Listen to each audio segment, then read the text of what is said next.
पूज्य स्वामी कपिलगिरी जी महाराज और उनकी अध्यक्षता में आप सभी संत वृंद, आप सबको सबसे पहले दंडवत करते हुए प्रणाम करना चाहूंगा।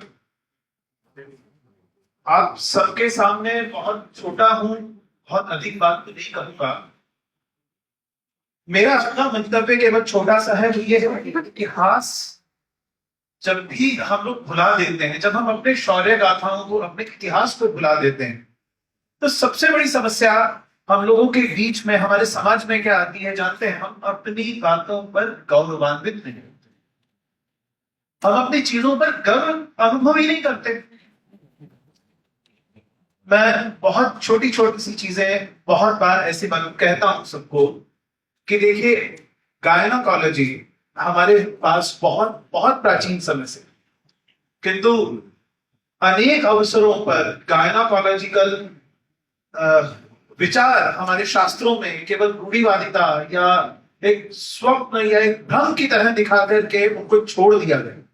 और केवल गायनोकोलॉजी की बात नहीं करूंगा, मैं विज्ञान की बात करूंगा। मैं खुद बीटेक आईटी हूं, तो मैं हमेशा साइंस को साथ में लेकर के चलता हूं, क्योंकि विज्ञान एक ऐसा केंद्र है जो रिसर्च करता है, पुनः शोध करता है।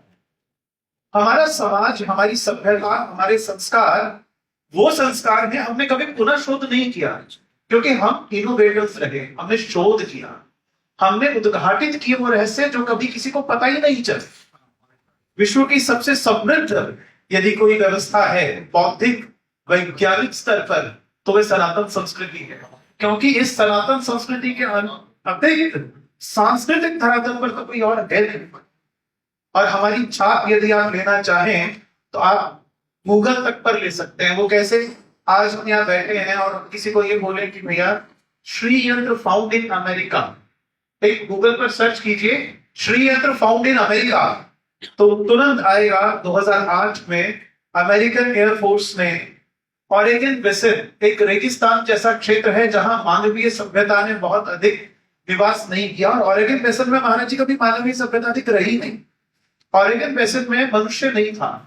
किंतु 2008 में अमेरिकन एयरफोर्स के एक फाइटर पायलट ने उड़ते हुए आकाश में देखा कि उतने 8000 फीट की ऊंचाई से कि नीचे कुछ है, धरती पर कुछ बना हुआ है।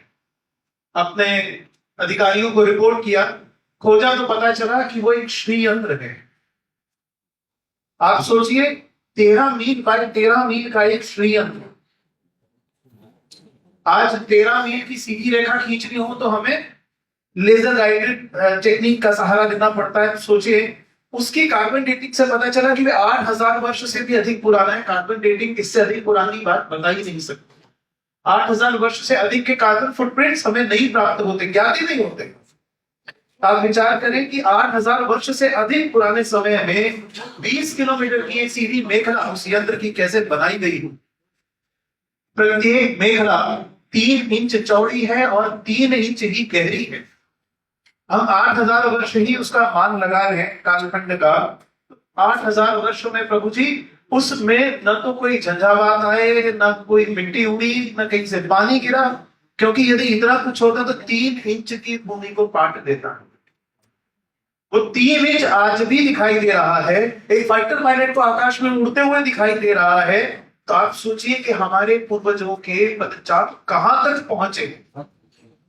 ईश्वर जहां है, सनातन सभ्यता वहां है। आदि महेश्वर है, अंत महेश्वर है, बीच में केवल हम है। ये सभ्यता इतनी पुरानी। अगर विज्ञान की बात कर रहा था तो कहते हैं विंची ब्रदर्स, एक बात कहते हैं राइट ब्रदर्स या विंची ब्रदर्स ने सबसे पहले एक हेलीकॉप्टर का चित्र बनाया, और वो ऐसी परिकल्पना थी जहां सबसे पहले ये पता चला मनुष्य को हेलीकॉप्टर या कोई विमान होता है। उसके बाद में कभी हेलीकॉप्टर बने। मेरा हमेशा से प्रश्न है, हम सब लगभग भागवतकार हैं और कथाकार हैं और प्रवचन देते हैं और जन जागरण के कार्य करते हैं। प्रभु जी, भागवत में वर्षों पहले, सहस्त्राब्दियों पहले ये बता दिया गया कि करदम देवहूति विहार के समय छोटे छोटे विमानों का वर्णन आया। उससे पहले रामायण में पुष्पक विमान का वर्णन आया। और केवल इतना ही नहीं, मेरुगिरी के श्रृंग के चारों तरफ छोटे छोटे विमानों पर यक्ष, गंधर्व, किन्नर छोटे विमानों पर विहार करते हैं, ऐसा विशेषण किया गया, ऐसी विशेषताएं बताई गई। हम उन चीजों पर गर्व करने के स्थान पर उनको विसारते चले जाते। हमें आज जन जागरण की आवश्यकता इसलिए है क्योंकि आज हम लोग अपनी ही मौलिक अवस्थाओं पर, अपने जड़ों पर, अपनी मूल सभ्यता पर गर्व करना भूल गए। यदि हम गौरवान्वित होते, हम एक अंग्रेजी बोलने वाले व्यक्ति से अधिक ये सोचते कि I can not speak proper English, but I can speak Hindi. I have a value of that language. मेरे पास हिंदी यदि है तो वह शुद्ध हिंदी, हमारी मातृभाषा, वो देव भाषा है, क्योंकि संस्कृत और हिंदी संस्कारों की भाषा है। यहां आप रिश्तों के संस्कार नहीं देते, मानस के भी संस्कार देते। ये छोटी छोटी चीजों के अलग अलग नाम देने का अर्थ यह है कि उनमें रचा बसा संस्कार हमारी धमनियों में जाए, हमारे मस्तिष्क में जाए और एक ऐसा विचार पैदा करे जिससे हम सांस्कृतिक रूप से न तो केवल समृद्ध हो, किंतु हम सार्वभौमिक सत्ता, मानवीय सत्ता का कोई उत्थान कर सके। आज हम स्पर्धात्मक इस युग में हैं। हम कहते हैं वर्मा जी का बेटा यदि डॉक्टर बन रहा है तो मेरा बेटा इंजीनियर होना चाहिए। अगर शर्मा जी का बेटा इंजीनियर बन रहा है तो मेरा बेटा इंजीनियर बन के अमेरिका जाना चाहिए।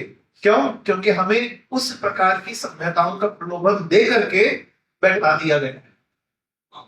किंतु जीवन की सत्यता केवल इसमें है कि हम जितना प्राकृतिक, नैसर्गिक, सांस्कृतिक, शुद्ध और सभी को समर्पित जीवन जिए, वही विज्ञान की सबसे बड़ी देन है। करोड़ों कमाने वाले लोग अंत में साल में 2 या 3 महीने जाकर के हमारे आश्रमों में, हमारे मंदिरों में, गुफाओं में जाकर के 2-3 महीने क्या कहते हैं, मेंटल डिटॉक्सिफिकेशन कर रहे हैं।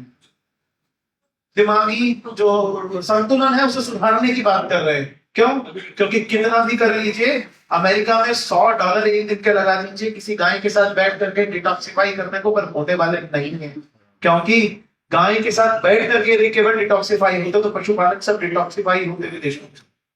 ये सांस्कृतिक धरातल पर डिटॉक्सिफिकेशन होती है। विषाणु रहित जीवन वो केवल सांस्कारिक धरातल पर है। और ये भगवान राम की, ये हमारे पूर्वजों की, ये वेदों की भूमि, ऋषियों की भूमि है। इस भूमि पर डिटॉक्सिफिकेशन स्वयं उपज जाती है। ये इतना शुद्ध है, यहाँ का वातावरण इतना धार्मिक है। ये केवल 3 चीजों की धरती है जो कहकर के मैं अपनी वाणी को विराम दूंगा। वो है अर्पण, तर्पण और समर्पण। पार की भूमि नहीं है, ये देने की भूमि है। यहाँ हम हमेशा कहते हैं त्याग पूर्वक भोगना चाहिए। तो केवल इतना ही है। समाज को संगठित करने के लिए अपने मूल्यों को उजागर करना पहली चीज, अपने मूल्यों पर गर्व करना आना ये दूसरी चीज, तीसरी कोई चीज की आवश्यकता नहीं है। और इस चीज में आप सब और महाराज जी, आप सबके छत्र छाया में हमारे आचार्य और संत वृंद निश्चित रूप से परिपक्व हैं, सुगढ़ हैं। आप सबसे आशीर्वाद की कामना करते हुए अपने वाणी को विराम देता हूं। जय श्री